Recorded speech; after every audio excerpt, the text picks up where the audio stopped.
이스라엘 백성들이 출애굽을 하고 나서 가나안 땅으로 가야 했습니다. 그런데 그 여정에는 반드시 통과해야 할 길이 있는데 바로 광야의 길이었습니다. 저들은 이 광야의 여정 가운데 여러 가지들을 체험하고 경험하는데요. 첫 번째로 각종 기적들을 체험합니다. 광야에서 일어난 기적들을 다 열거하라면 이루어야 할 수가 없지만 그 중에 가장 강력하고 잊을 수 없는 기적은 홍해가 갈라지는 기적일 것입니다. 그리고 마라의 쓴물이 단물로 바뀌는 기적도 저들은 맛보았고, 반석에서 물이 나오는 생수를 마셨을 때 저들의 속에서 그 배에서 생수의 강이 흘러넘쳐서 광야의 목마름도 저들은 해결할 수가 있었습니다. 하늘에서 만나가 내리는 기적을 보고 저들은 아침마다 그 만나를 거둘 때마다 이 또한 무엇이냐 그러면서 놀라기도 하고 신기하기도 하고 저들은 축제였습니다. 그런가 하면 고기가 먹고 싶을 때 메추라기를 먹으면서 고기 맛도 봤고, 낮에는 구름 기둥과 밤에는 불 기둥을 바라봤습니다. 이런 기적들은 참으로 저들을 기쁘게 만들었고 흥분되며 살맛나게 만들었습니다. 비록 광야와 같은 거칠고 험악한 곳을 지나가지만 그래도 광야에서는 저들은 기쁨이 있었고 감동이 있었고 그리고 살맛나는 곳이었습니다. 이런 기적들의 본질은 기적 자체가 아니라 따라서 하십니다. 하나님이 우리와 함께 하신다. 이것을 하나님 우리들에게 주시는 레슨이었습니다. 그래서 저들은 이런 기적들을 맛보고 그리고 누리면서 하나님이 우리와 함께 하신다라는 믿음으로 이 광야를 걸어가게 되죠. 사실 이 외에도 광야에서 하루하루 살아가는 것이 모든 것이 다 기적이며 은혜인 줄로 믿습니다. 광야는 하나님의 은혜가 없이는 기적이 없이는 살아갈 수가 없는 곳입니다. 마찬가지로 우리도 이 광야 같은 여정을 각자 걸어가면서 누가 대신할 수 없는 각자가 이 광야의 길을 걸어가면서 아마 개인적으로 여러분들도 여러 가지 때로는 불 속에서 물 속에서 건짐을 받으시고 어떤 분들은 아마 대부분일 거예요. 죽을 뻔했는데 살아난 그런 경험도 있을 것입니다. 지나고 보면 하나님의 은혜였고 하나님이 살려주셔서요. 그리고 일상에 하루하루 살아가는 것이 우리가 일상의 하루하루가 별반 다를 바 없는 반복되어지는 일상은 그저 평범한 것 같지만 그러다가 어느 날 우리가 도저히 예측할 수 없고 알 수 없는 한 번도 경험해 보지 못한 엄청난 일을 만났을 때는 하루하루 살아가는 것이 예측되어지는 일상이 아니라 인간의 힘으로 도저히 예측할 수 없는, 인간의 힘으로 해결할 수 없는 나약한 인생임을 고백하며 이 또한 우리 인생은 하나님 은혜와 도우심이 없이는 살아갈 수 없음을 고백하는 기적의 날이 되기도 합니다. 어쨌든 사랑하는 성도 여러분, 이 광야의 여정에서 여러분의 믿음 여정 가운데 각종 기적들이 일어나시고 하루하루 살아가는 것이 하나님 은혜요 기적임을 믿으시기를 주의 이름으로 축복합니다. 두 번째, 광야에서 각종 시험들도 만나는데요. 민수기 14장 22절에 보면 하나님께서 이 광야에서 너희들이 10번이나 시험을 당해도 그랬습니다. 다 같이 한번 합독하실까요? 내 영광과 애굽과 광야에 생한 내 이적을 보고서도 이같이 10번이나 나를 시험하고 내 목소리를 청종하지 아니한 그 사람들은 그랬습니다. 여기에 10번이라고 하는 것은 문자적으로 10번일 수도 있습니다. 그러나 히브리인들은 열을 말할 때는 만수적인 문법적인 의미로도 표현하기 때문에 여기는 많다라고 번역하는 것이 더 많을 거예요. 실제로 저들은 광야 40년을 지나면서 많은 시험을 만났습니다. 목이 마르다고 시험 들었고, 어떤 사람은 배가 고프다고, 어떤 사람은 고기가 먹고 싶다고, 어떤 사람들은 광야의 행군 자체가 힘들고 피곤하다고, 또 저들끼리 다투고 분쟁하면서 시험 들고, 어떤 사람은 날마다 시험 든 사람도 있습니다. 사실 우리가 시험을 만났다고 해서 모든 사람이 다 시험 드는 것은 아닙니다. 어떤 사람들은 시험을 통해서 더 큰 깨달음과 은혜를 받습니다. 더 하나님을 바라보고 하나님께 가까이 나아갑니다. 그리고 기도하는 사람도 있습니다. 그런 어떤 사람은 그 시험이 발전을 해서 결국은 누구 탓 그러면서 원망하고 나중에는 그 끝자락에는 하나님까지 시험하는 경우도 있는데요. 그래서 오늘 민수기 24장 22절에 보면 중반절에 하나님 이렇게 말씀하세요. 10번이나 누구를 시험하고 나를 시험하고, 여기에 이제 나를 사실은 빼야 됩니다. 너희들이 광야에서 10번이나 많은 시험을 당하고, 사실은 광야는 시험이 있는 곳이죠.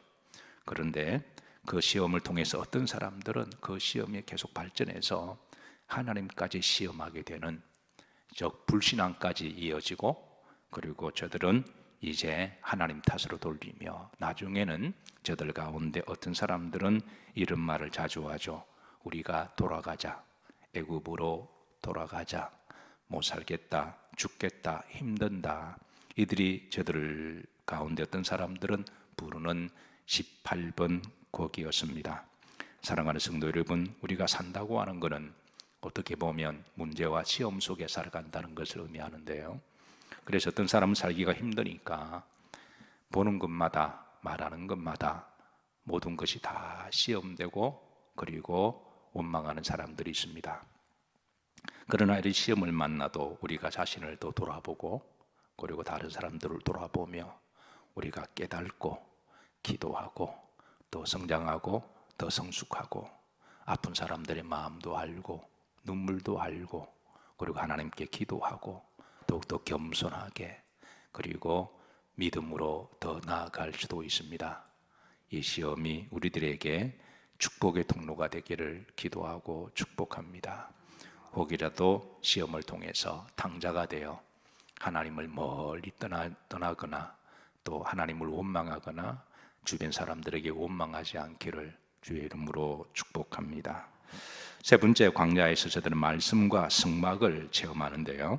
하나님께서 광야의 여정 가운데 저들에게 많은 은혜와 기적을 주셨지만 가장 본질적인 하나님 은혜와 기적은 바로, 크게 보면 두 가지라고 말할 수가 있는데, 바로 그것이 저들에게 하나님의 말씀을 주셨다는 거예요. 그래서 출애굽기 25장 12절에 보면 다 같이 합독합니다. 여호와께서 모세에게 이르시되 너는 산에 올라 내게로 와서 거기 있으라. 내가 그들을 가르치도록 내가 율법과 계명을 친히 기록한 돌판을 내게 주리라 그랬습니다. 여기에 보시면 출애굽기 24장 12절에 중반절에 내가 그들을 가르치도록 율법을 주리라 그랬습니다. 하나님은 우리들을 이제 세상 사람에서 하나님의 사람으로, 그래 애굽 사람에서 이제 천국의 백성으로 우리를 부르셨으니, 그래서 하나님의 말씀을 통하여 우리를 점점 가르치시고 우리를 변화시켜 가시기 위해서 하나님이 말씀을 주신 것이죠. 두 번째는 성막을 주셨는데, 출애굽기 40장 34절에 보면 하나님이 성막을 다 완성했을 때는 여호와 영광이 그 성막에 충만함이라 그렇게 알려주셨습니다. 성막을 주신 목적은 이제 하나님께서 우리들에게 예배를 가르치기 위함이시고, 또 우리가 거룩한 백성으로서 이제 성도답게 살아가도록, 그리고 우리가 하나님 앞에 기도하도록, 그렇게 이 목적으로 성막을 주셨어요. 이스라엘 백성들은 이제 광야에서 이 하나님 말씀과 성막 중심으로 살아갑니다. 성막이 가면 함께 가고, 그리고 또 성막이 멈추면 함께 멈춤으로 항상 이 성막 중심으로 살아가게 하시고, 이는 우리가 광야 같은 여정을 살아가면서 이 사람도 저 사람도 말도 많고 이런 사상과 이런 이념이 해마다 또 시대마다 나타나서, 어떤 사람은 이것이 진리다, 어떤 사람은 저것이 진리다 그렇게 말을 하지만 지나고 보면 영원한 진리는, 생명의 진리는 변치 않는 진리는 오직 하나님의 말씀밖에 없는 줄로 믿으시길 바랍니다. 그래서 우리 성도들도 우리가 이 광야의 전 가운데 항상 우리 삶의 이 중심에는 하나님의 말씀과 그리고 교회 중심으로 살아가야 할 줄로 믿으시기를 주의 이름으로 축복합니다. 네 번째, 저들은 이 광야에서 전쟁도 경험하는데요. 대표적으로 출애굽기 17장에 보면 아말렉과의 큰 전투가 있었습니다. 그리고 이외에도 저들은 광야에서 이제 예상치 못한 많은 전쟁으로 이제 어려움을 당하기도 하고 이 전쟁과 싸웁니다. 결국 성경에는 전쟁을 통해서 주시고자 하는 레슨은 두 가지인데요. 우리 인생에도 수많은 전쟁들이 있음을 그렇게 알려주고 있습니다. 어떤 경우는 사는 게 전쟁일 때가 있습니다. 우리는 각자 외로운 싸움을 살아가고 있습니다. 두 번째, 영적인 전쟁도 있음을 알려주고 있습니다. 분명한 것은 우리가 살다가 육적인 전쟁이나 영적인 전쟁을 만났을 때 이 전쟁 앞에 어떻게 해야 될 것이냐는 거예요. 그것은 오직 하나님께 이 전쟁을 맡기는 믿음입니다. 사무엘상 17장 47절에 보면 다윗이 골리앗과의 전쟁에 나아갈 때 그는 이런 마음으로, 이런 믿음으로, 이런 자세로, 이런 담대함으로 나아갑니다. 다 같이 한번 합독합니다. 또 여호와의 구원하심이 칼과 창이 있지 아니함을 이 무리에게 알게 하리라. 전쟁은 여호와께 속한 것인즉 그가 너희를 우리 손에 넘기시리라. 자, 전쟁이 여호와께 속한다. 이 말씀은 하나님이 전쟁을 일으키신다라고 하는 뜻은 결코 아니에요. 사실 이 세상의 대부분의 전쟁은 인간의 욕심과 탐욕과 각종 죄악으로 인하여 일어납니다. 사실 우리 그리스도인들은 전쟁을 일으킨 사람들이 아니죠. 전쟁이 있는 곳에 화합을, 평화를 그렇게 주장하는 사람들입니다. 그러나 악한 사람들이 자신의 욕심과 탐욕으로 전쟁을 일으키게 되면 어쩔 수 없이 그 전쟁에 참여할 수밖에 없습니다. 이럴 때 우리가 싸우되 믿음으로 하나님을 의지하며 담대하게 싸움에서 전쟁은 누구께 속한 것인즉 하나님께 속한 것임을 그렇게 알고, 그래서 때로는 우리가 목숨을 걸고 싸워야 할 때가 있음을 알려주고 있습니다. 본절은 다윗이 골리앗 블레셋과의 전쟁에서 블레셋이 이스라엘 백성들을 이렇게 점령하고 죽이고 포로 삼고 빼앗기 위해서 날마다 전쟁을 일으켰을 때에 이를 지켜보다가 참다가 다윗이 이제 믿음으로 담대하게 나가면서 외친 그런 신앙의 고백이고, 그리고 이 전쟁에서 하나님 이기게 하심으로 하나님은 이제 다시 이스라엘을 축복하십니다. 다섯 번째, 자, 이 광야에서 출생의 신비와 기쁨도 체험하게 되는데요.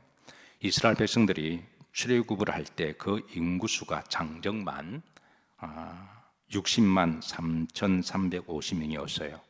출애굽할 때에 그 장정의 수를 20살부터 50세까지의 그 인구수를 계수를 하니 약 한 60만 정도가 되었습니다. 광야 40 여정을 마치고 가나안 땅에 들어가기 직전에 한 번 더 인구 조사를 합니다. 그때 인구 조사를 했더니 60만 1,730명이었습니다. 그러니까 거의 수가 변하지 않았던 거죠.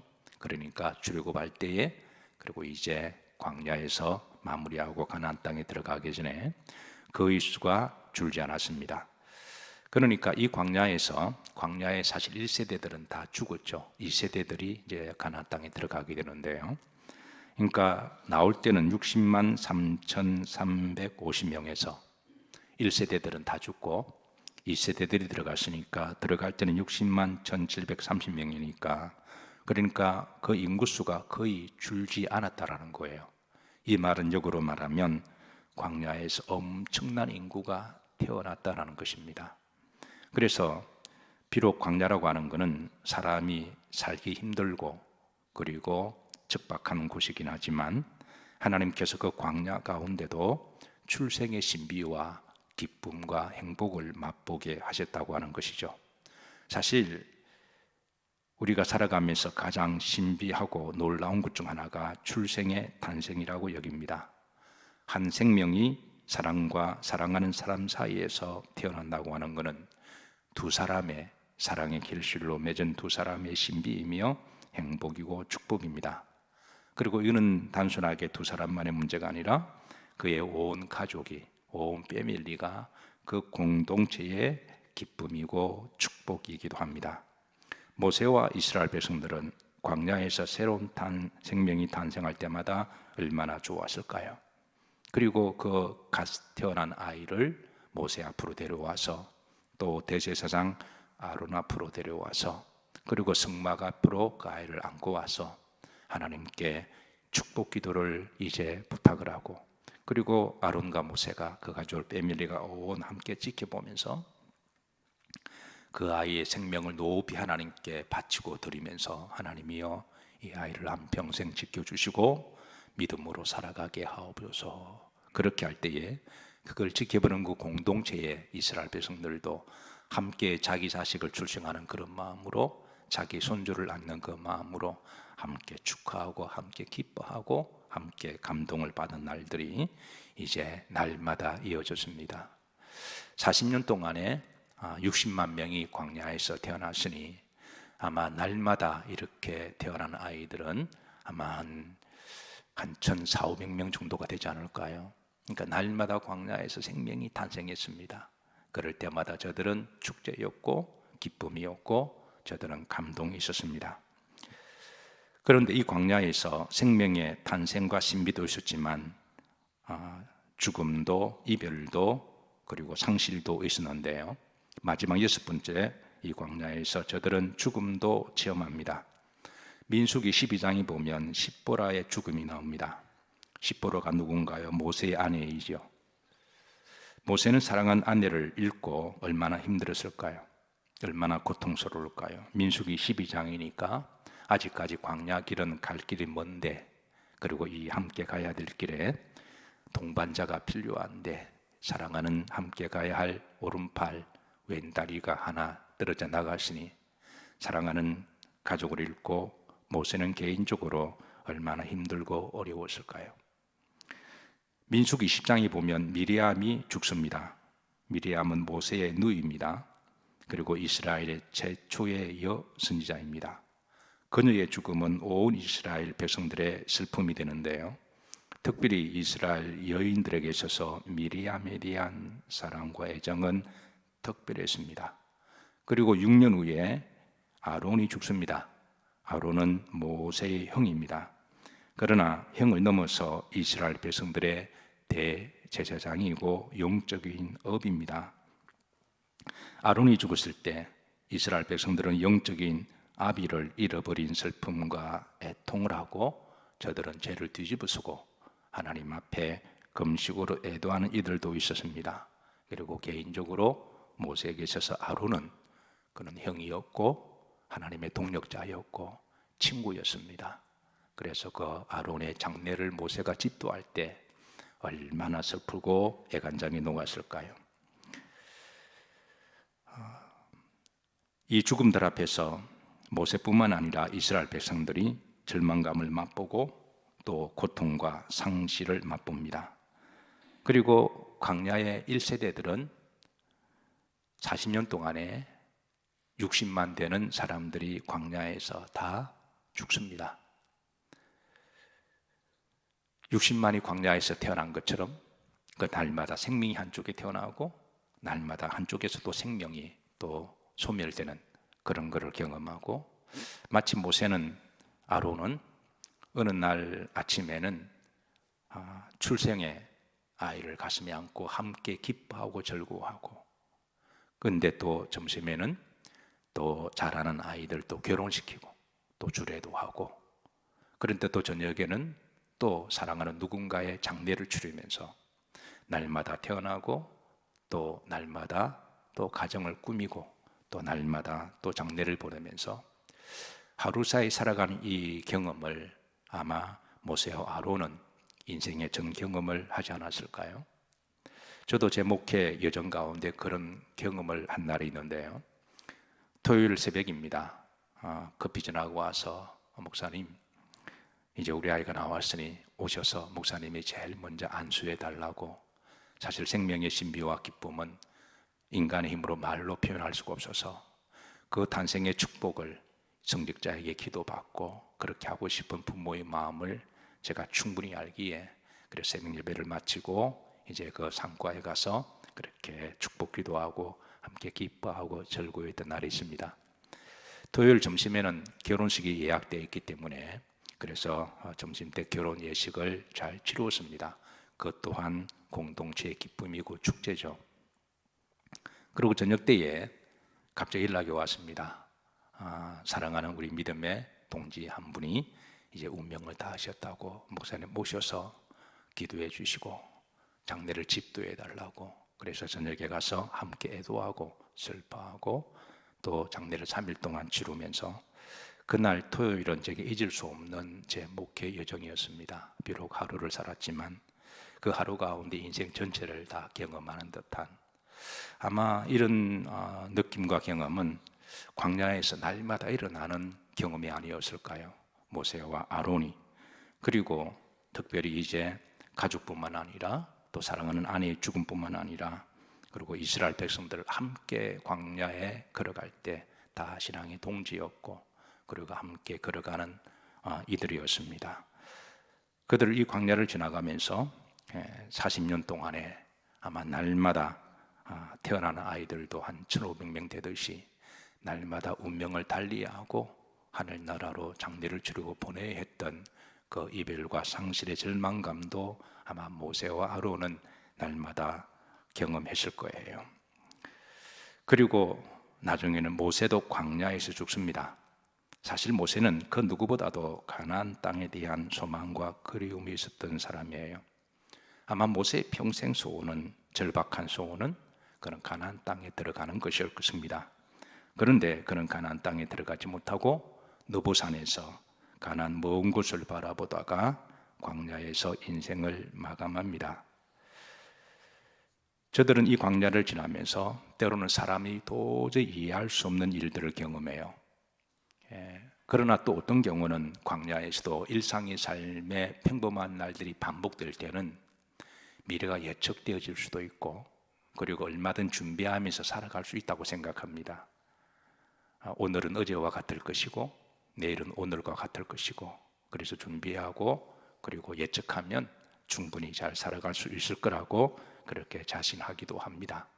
그런데 어느 날 광야에 태풍이 한번 부르치거나 사막에 그런 뜨거운 바람이 지나가고 나면 그동안 걸어왔던 길이 그 바람에 다 사라지고 또 앞으로 가야 할 길도 다 사라져서 그래서 한 번도 경험하지 못한 그런 일을 만났을 때에 인생은 참으로 우리가 알 수 없는 길임을 다시 한번 연약하고 그리고 때로는 이제 허무함을 깨닫게 되죠. 그리고 그 중에 하나가 특별히 사랑하는 사람에 대한 죽음을 경험할 때입니다. 이 죽음을 경험하면서 인간은 참으로 어떨 때는 허무함을 느끼게 되고요. 그리고 인생은 참으로 나약함을 고백하지 않을 수밖에 없습니다. 그래서 우리들에게는 더욱더 기도가 필요하고 하나님이 필요합니다. 지난 며칠 전에 이틀 전입니다. 갑자기 연락을 받았습니다. 사실 목회를 하다 보면 성도들이 아프다고 병원에 입원하게 되면 목사의 마음이 함께 그 아픔을 동참하고 이제 속으로 기도하고 또 때로는 목양실에서 기도하고 걸어갈 때도 기도하고 늘 아픈 사람의 마음이 함께 있어서 마음이 무거울 때가 있습니다.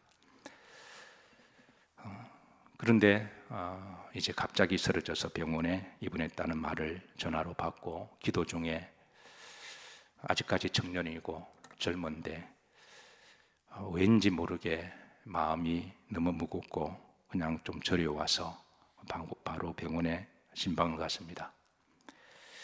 혹이라도 그러지 않을 거를 생각하고 그냥 가서 벌떡 일어날 것으로 그렇게 마음으로 생각하고 그렇게 하면서도 또 다른 한편으로는 혹이라도 그런 불안한 마음으로 갔습니다.